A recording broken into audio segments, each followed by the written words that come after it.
Hi everyone, welcome back to another video from Tech for Gamers.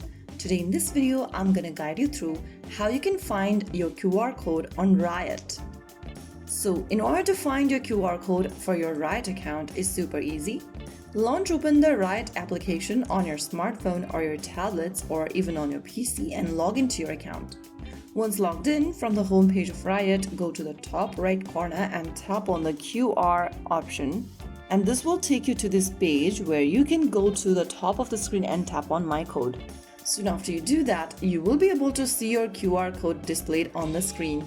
Now, you can share your QR code and let anyone scan your QR code or your ID.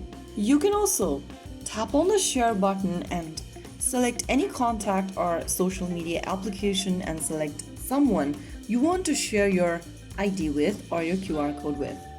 So this is where you find your QR code on Riot.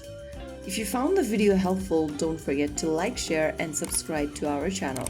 I will be back again in the next video. Thank you for watching.